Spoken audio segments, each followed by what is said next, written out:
Hello, I'm Vince White. I'm an employment attorney, and my lighting is terrible here. But we are talking about the COVID testing that everybody's got to do these days, right? And people are wondering, hey, when my employer sends me on my day off, outside work hours, to go get a mandatory COVID test, is that something I have to be compensated for? I gotta drive to the testing facility. I gotta pay for the test. I gotta sit there while they do it. This is a lot. This is really eating up your time off, right? And the answer is one, you shouldn't have to pay for the test at all. The test itself should be covered by your insurance.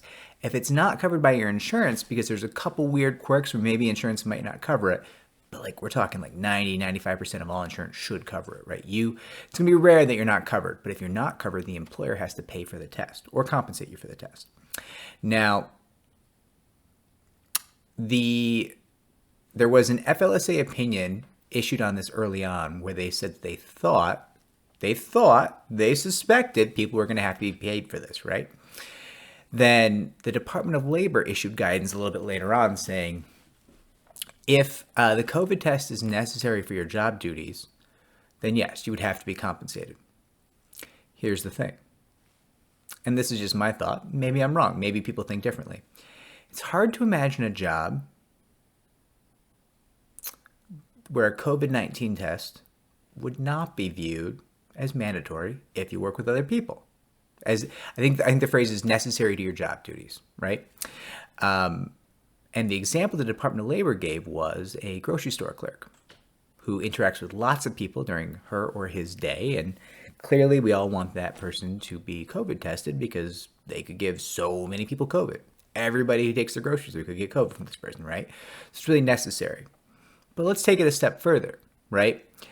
If it's not necessary for your job duties, well, then why is the employer requiring you to get it on your day off? Right? Seems a little fishy. At the point where the employer is requiring it, I would argue the employer believes it's necessary. Because if they don't, why are they requiring you to get it, right? And yes, everybody's about to jump in and be like, oh, employers can't require you to get testing.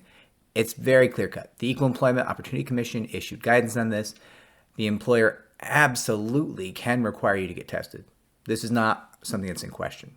This is not unsettled. You can argue with as many of my videos as you want. You're not even really arguing with me. I'm telling you what the federal government's saying. If you don't like it, I suggest you vote them out. But it's not me. I'm not the one who says you have to get tested. Your employer says you have to, and the EEOC says they can do that, right? Okay, so I would argue it's hard to imagine a situation where the employer is requiring you to get tested and that would not be compensatable to me. Now, could it happen? Seems from the way the guidance is structured, yes, it could happen. But I suggest to you that if you're being tested and you're spending your time on your days off going to a testing facility and being tested, and you're not being paid for it, it's probably time to speak to an attorney who handles Fair Labor Standards Act claims, an employment attorney, right? You might be due some compensation. Good luck out there and stay safe. May all your tests come back in your favor.